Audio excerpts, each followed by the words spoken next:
What's up YouTube, and welcome back to Life with LAM, where we talk about how to make small changes that have big impacts. Today we're going to be talking about how to get stuff done by debunking the concept of procrastination. So if you've ever had a deadline sneak up on you or wanted to be more efficient with your time, then this is the video for you. And at the end of the video, we'll be going over some quick tips on how to make sure that everything gets done on time, every time. Sound good? Let's go.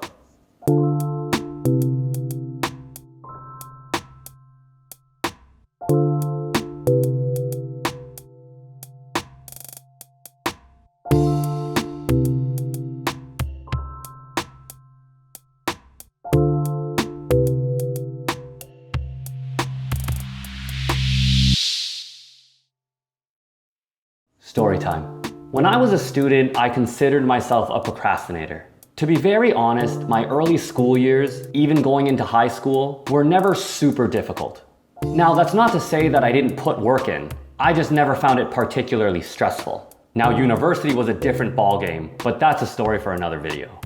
Because I never found school too difficult, it was really easy for me to fall into the trap of being a procrastinator. More often than not, if I got an assignment that was due in 3 weeks, I'd leave it for 19 days, suddenly remember it, and then have to grind it out for the last 2. Mental math is the best. Unfortunately, unlike mental math, those nights of frantic working weren't fun. As easy as I felt school was, nobody likes all-nighters. But I, like many people, told myself that it couldn't be helped. I was a procrastinator, and there was no way that I could have started working on the project earlier because the deadline was so far away. It should be noted, however, that even as a self-proclaimed procrastinator, I didn't always procrastinate. I love volleyball, and because I was never particularly good at it, my dad and I would always go out and practice on the sidewalk weeks before tryouts even started. I love playing Pokemon, and I would spend hours and hours training up my team even though the Final Four wasn't going anywhere. And if my girlfriend's birthday was coming up, you can be sure that I did not wait until the last day to figure out her present. So what did that mean? Was I just a situational procrastinator? Did I only procrastinate on certain things but not others? The more I thought about it, the more it felt like the term procrastinator didn't really apply. I mean, there were even 1 or 2 times where I was so bored that without even thinking about it, I started working on a project early. I mean, I would never admit that to my friends at the time, but it happened. Surely a procrastinator by definition could never do something ahead of time. So what was happening here? As an adult, and especially as a teacher, I look back at my childhood and I look at my students, and I can honestly say that I don't believe in being a procrastinator. Now, that's not to say that I don't think people procrastinate ever. Even now, I definitely procrastinate every now and again. And you might be thinking, well, what's the difference? Procrastinators procrastinate. I procrastinate because I'm a procrastinator. And I'm with you. Procrastinators do procrastinate. But calling yourself a procrastinator is a bit of a different thing. Saying that you're a procrastinator is like treating procrastination as if it's some intrinsic part of your life, some unchangeable aspect of your being. And if you ask me, that sounds like an excuse. It sounds like a way to dodge responsibility. Let me explain. Say you've got a business proposal due a week Friday, and for a number of reasons you decide to leave it until Thursday night to get started. Maybe you had a birthday party to go to, maybe a date. Maybe you wanted to go play some pickup ball, or you had a couple weeks worth of The Bachelor to catch up on. Who knows? So last minute you scrape together a proposal, your boss looks it over, calls you into her office, tells you it's no good. Now, how does that make you feel? If you're a procrastinator, by which I mean that you're somebody who thinks that you can't help but procrastinate, it probably doesn't feel too bad. Maybe you're a little disappointed, but what can you do? I mean, you may never say it out loud, but you're probably thinking, well, that sucks, but I'm a procrastinator. It's just how I'm wired. It's not my fault. And there it is. It's not my fault. If you're innately a procrastinator, if there's some procrastination gene and you have it, then you can blame all of your lack of success on that. And everybody knows that there is no better feeling than being able to blame something or someone else for your problems. But let's back up and dissect this a little bit. You could have started that proposal earlier. You probably should have, but you didn't. And why? Because you decided that you would rather go to that birthday party or go on that date, play pickup ball, watch The Bachelor. You had all of these things that you chose to prioritize over writing that proposal. Let me say that again, that you chose to prioritize. And once you admit that you had a choice, now you have to take responsibility for the fact that that proposal was bad.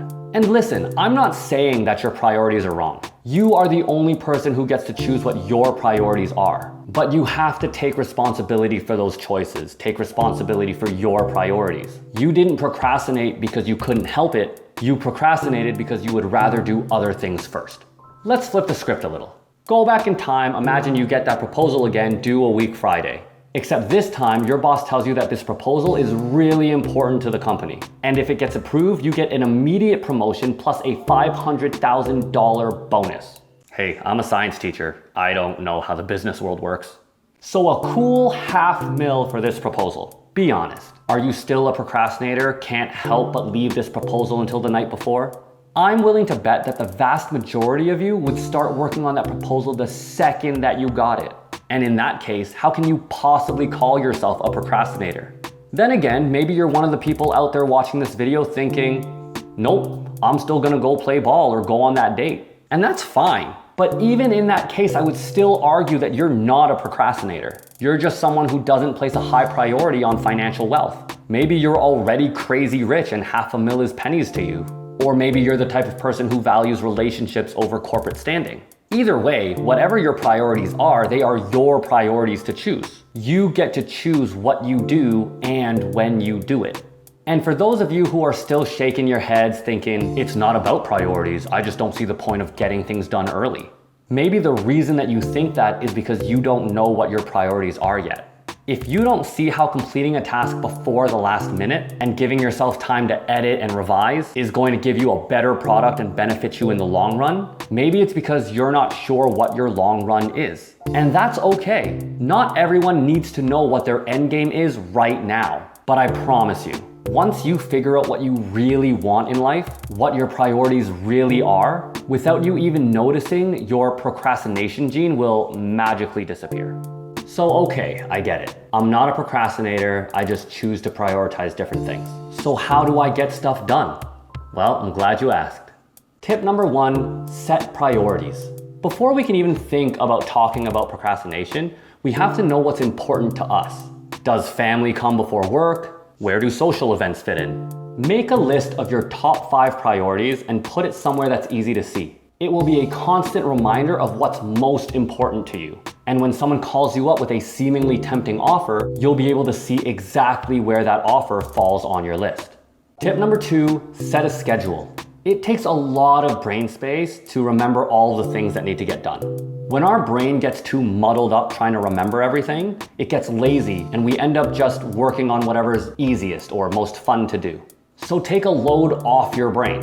Write down everything you need to do on paper and then schedule time for each task. Once the schedule is set, not only do you not have to think about what you're doing at any given time, but you get a little sense of gratification every time you finish up a time block. Tip number 3, line everything up. Think about the goals that you've set for yourself, whether they're short-term or long-term, whether they're earth-shattering or relatively mundane. Do your priorities line up with these goals? Does your schedule? The more in sync the various parts of your life are, the easier it will be to make decisions and the easier it will be to get things done.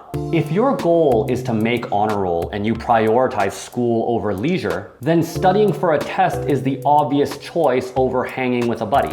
And the best part is that studying won't feel like a chore. You'll know exactly why it's important for you to do it. So there you have it, how to get stuff done. In the comments below, let me know what you think of this video. Tell me how your battle against procrastination is going and what the biggest priorities in your life are. And if you've got any tips for staying efficient and effective, please feel free to share them. As always, I really hope you gained something from this video. And if you want to support this channel, then please hit the like and subscribe buttons. And don't forget to turn on that notification bell because we'll be dropping a new episode of Life with Lamb every Wednesday. Thank you so much for stopping by. Be good, and let's make today an awesome day. Take care.